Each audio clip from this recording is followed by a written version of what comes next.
Assalamualaikum warahmatullahi wabarakatuh. Oke, mari kita lanjutkan. Bab 623. Diskusi. Di dalam Tianji Misterius Arai, Chu Chen jatuh ke dalam kondisi meditasi. Napasnya terkadang cepat dan berfluktuasi, dan terkadang lancar seperti air yang mengalir, memantulkan bintang-bintang di langit dan membentuk hubungan dengan mereka. Dengan setiap napas, gelombang energi terkumpul dan mengalir ke tubuh Chu Chen, lalu bergabung ke anggota tubuh dan tulangnya. Perasaan ini sungguh luar biasa. Tidak seorang pun tahu bahwa pada malam ini di kuil King Feng, Chu Chen benar-benar menemukan teknik pernapasan bintang yang paling sulit dari sekte Beidou. Angin bertiup setinggi 1000 kaki dan Anda dapat memetik bintang dengan tangan Anda.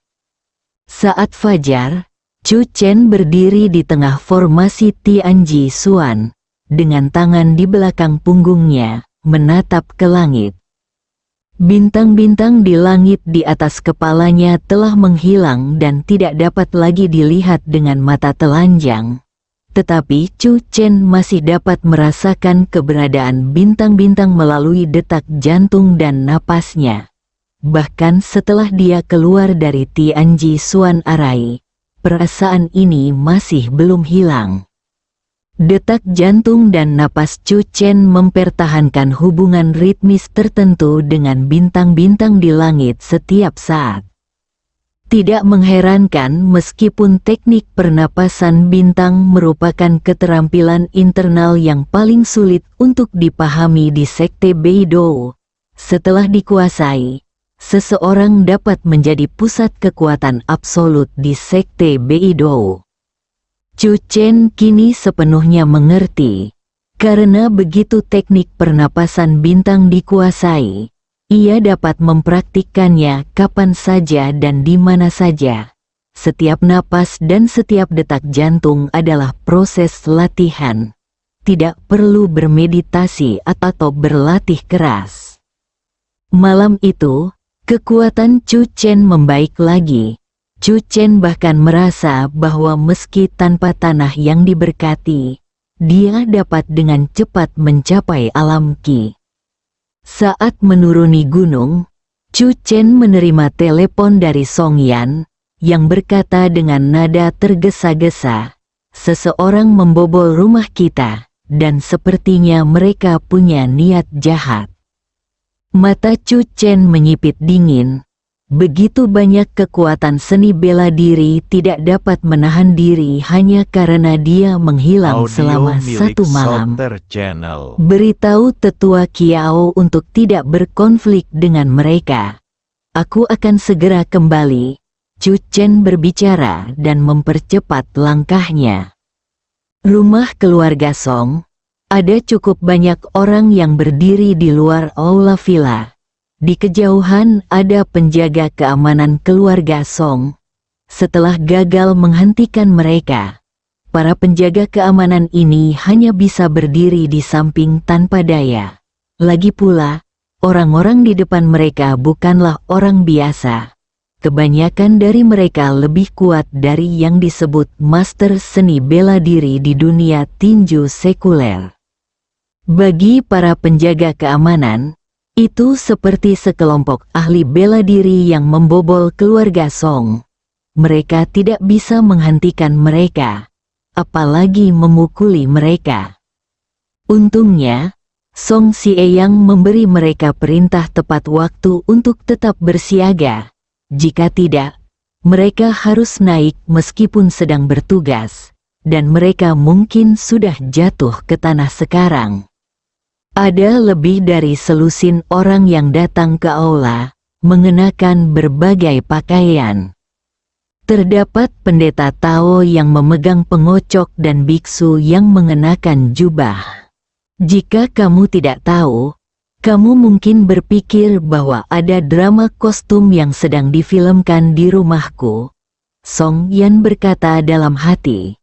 Setelah mendapat balasan Chu Chen, Song Yan merasa lega.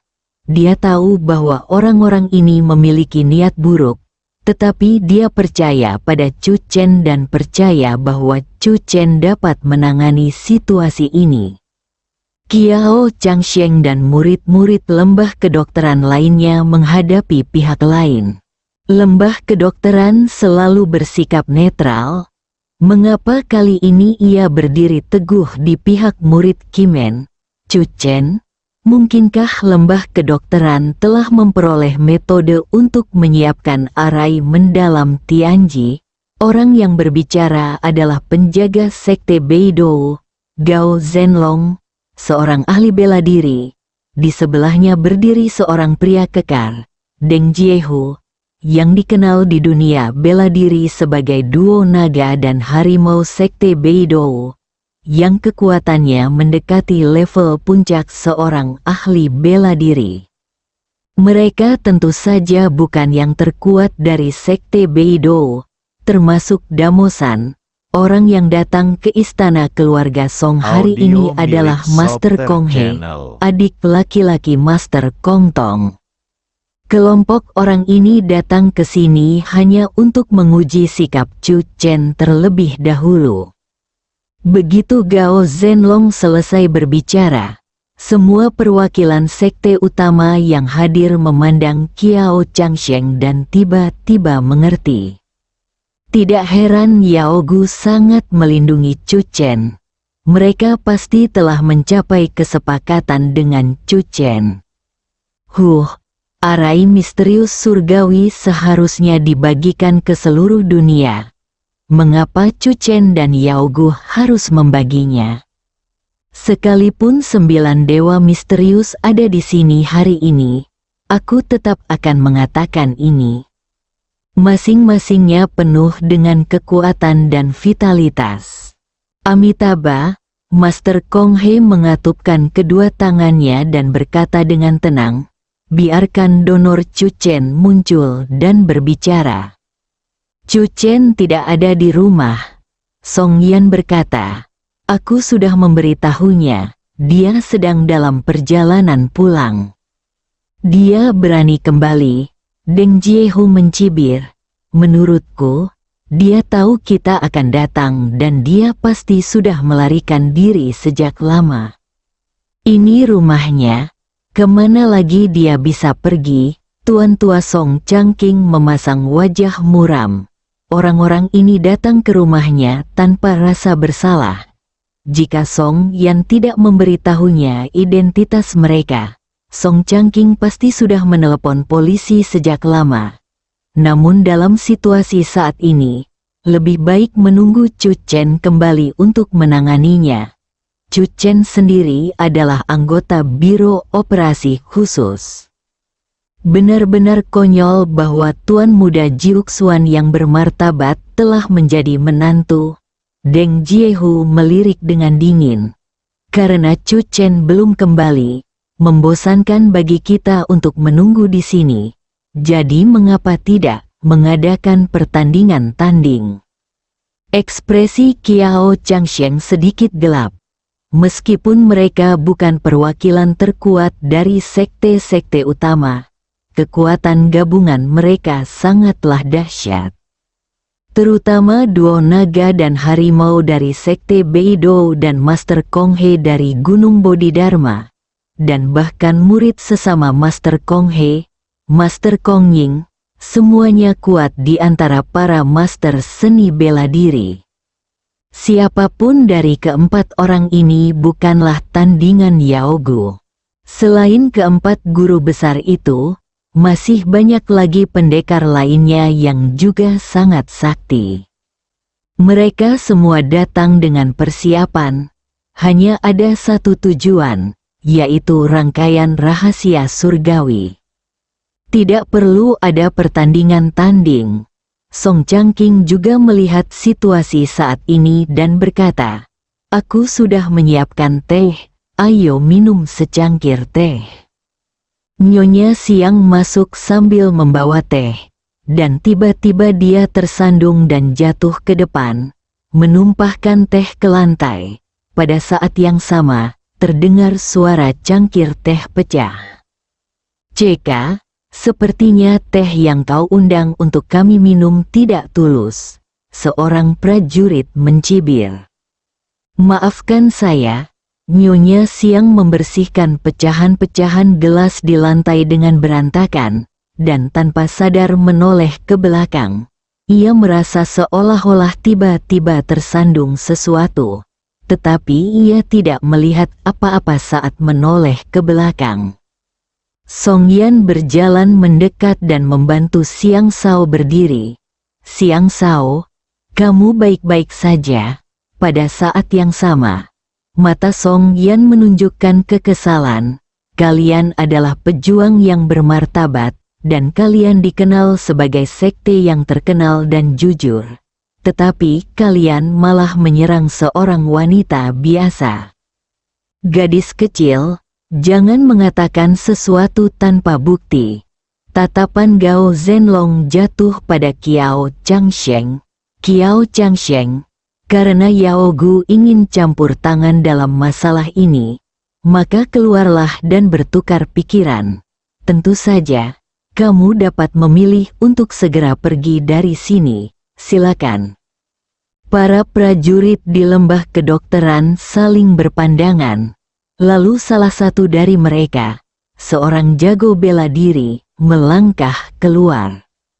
Gao Zhenlong tersenyum main-main. Siapa yang mau bermain? Tak lama kemudian, seorang pria dari golongan Beidou keluar dan berkata, saya ingin mempelajari teknik penyelamatan nyawa jarum emas dari lembah pengobatan. Kedua pria itu bertarung langsung di aula. Master bela diri dari sekte Beidou jelas lebih kuat daripada prajurit dari lembah kedokteran. Dalam waktu 10 menit, prajurit dari lembah kedokteran berhasil dipukul mundur. Namun, Master bela diri dari sekte Beidou tidak menghentikan serangannya, tetapi bergegas maju dan menghantam prajurit dari lembah kedokteran dengan kekuatan yang dahsyat sehingga prajurit itu memuntahkan seteguk darah di udara dan jatuh dengan keras ke tanah. Bab 624. Cukup jarum perak. Terdengar teriakan kaget di aula. Kiao Changsheng bergegas maju untuk membantu prajurit lembah kedokteran yang terjatuh itu berdiri, dan dengan cepat mengeluarkan jarum perak untuk menyegel beberapa titik akupuntur di tubuhnya guna menstabilkan luka-lukanya. Sudah kubilang, teknik penyelamatan nyawa jarum emas lembah kedokteran hanya cocok untuk menyelamatkan yang sekarat dan menyembuhkan yang terluka. Sedangkan untuk bertarung, prajurit sekte Beidou yang berdiri di seberang mencibir, aku belum pernah melihat betapa kuatnya seseorang dengan jarum sulaman sebagai senjata. Ekspresi Kiao Changsheng berubah muram. Biarkan aku bertemu denganmu. Seorang master lembah pengobatan bergegas keluar dengan marah. Pada titik ini, mereka tidak lagi peduli tentang apapun. Sekalipun kita bukan lawan, martabat Yao Gu tidak dapat diinjak-injak. Situasinya tegang. Song Yan diam-diam mundur ke samping dan menjawab panggilan Chu Chen. Chu Chen sudah dalam perjalanan pulang.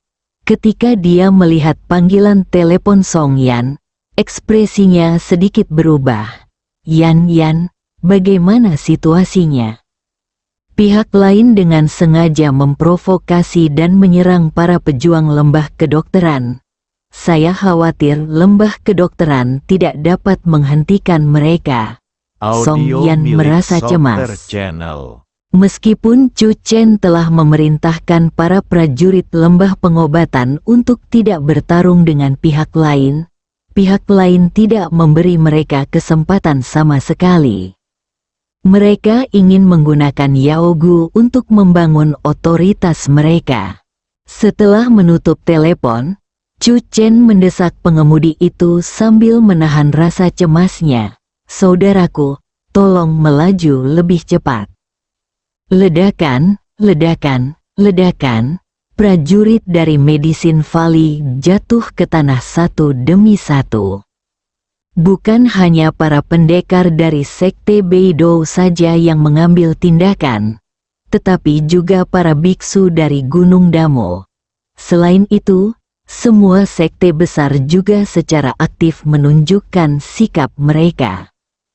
Orang-orang kuat dari Sekte Tianchan, Sekte Cakar Elang, dan Sekte Yunhu, yang telah dikalahkan oleh Chu Chen di belakang Hotel Huateng, juga muncul lagi hari ini. Senang sekali, Wu Sijun, pemimpin Sekte Tianchan, merasakan dendam. Beberapa hari yang lalu di tempat parkir Hotel Huateng, campur tangan Yao Gu yang akhirnya menyebabkan kegagalan mereka. Orang tua, kalian mundur dulu, Kiao Changsheng berbicara dengan suara berat, lalu bergegas keluar. Wu Sijun tertawa terbahak-bahak, melancarkan telapak ulat sutra surgawi, dan menyerang Kiao Changsheng dengan momentum besar. Di sampingnya, Tai Dingcheng, penjaga Sekte Cakar Elang, mendongak dan tersenyum. Tuan Wu, Anda pasti merasa bosan bertarung sendirian. Saya akan pergi untuk membantu Anda. Setelah mengatakan itu, matanya yang setajam elang menatap punggung Kiao Changsheng, dan dia mengubah tangannya menjadi cakar, setajam angin, dan menyerang. Di samping Kiao Changsheng, para prajurit dari lembah kedokteran telah jatuh satu demi satu. Serangan lawan hampir sama kuatnya dengan Master Sekte Beidou pertama yang mengambil tindakan. Semua prajurit dari lembah kedokteran yang tersungkur ke tanah terluka parah. Dan untuk sementara, sulit bagi mereka untuk berdiri. Dalam waktu kurang dari 10 menit, lengan Kiao Changsheng secara tidak sengaja tersangkut oleh cakar yang tajam, dan dia merasakan sakit yang tajam. Wu Sijun tertawa, mengayunkan telapak tangannya, dan memukul dada Kiao Changsheng secara langsung. Kiao Changsheng memuntahkan darah dan terhuyung mundur. Runtuh, haha, ini adalah kekuatan lembah kedokteran. Mereka benar-benar rapuh. Gao Zhenlong memandang rendah orang-orang di lembah kedokteran dengan jijik. Apakah kalian melihatnya? Kami hanya menggunakan tindakan kami untuk memberitahu kalian bahwa dalam masalah ini, tim lembah kedokteran tidak layak disebut kepada kami. Yao Gu benar-benar melebih-lebihkan kemampuannya sendiri dan menganggap dirinya bukan apa-apa. Siapapun yang mencoba menghentikan tren ini pasti akan hancur. Hari ini dapat dianggap sebagai pelajaran kecil bagi Medicine Valley. Deng Jiehu tersenyum pada Kiao Changsheng dengan ekspresi jenaka di wajahnya. Tetua Kiao, Anda harus berdiri teguh. Jika tidak seorang pun di lembah kedokteran akan mampu berdiri dan berbicara. Darah mengalir dari sudut mulut Kiao Changsheng. Dia menutupi dadanya dengan satu tangan dan tubuhnya sedikit gemetar. Bukan karena dia takut, tetapi karena tubuhnya terluka parah. Dia mengandalkan tekadnya sepenuhnya untuk menopang tubuhnya dan tidak membiarkan dirinya jatuh. Melihat ini, Wu Sijun tersenyum dan perlahan berjalan menuju Kiao Changsheng. Wajah beberapa orang dari keluarga Song tidak bisa tidak berubah. Song Xie yang tiba-tiba menggertakkan giginya, melangkah maju, datang ke sisi Kiao Changsheng, dan membantu Kiao Changsheng. Kau, minggirlah, Kiao Changsheng berbicara dengan tergesa-gesa. Dia tahu bahwa orang-orang dari keluarga Song hanyalah orang biasa dan tidak dapat menahan serangan pihak lain. Para pengikut lembah kedokteran memiliki tanggung jawab untuk melindungi mereka. Para murid lembah pengobatan, Dengarkan baik-baik. Kiao Changsheng menggertakkan giginya. Semuanya berdiri. Berdiri, murid lembah pengobatan yang tergeletak di tanah menggertakkan giginya.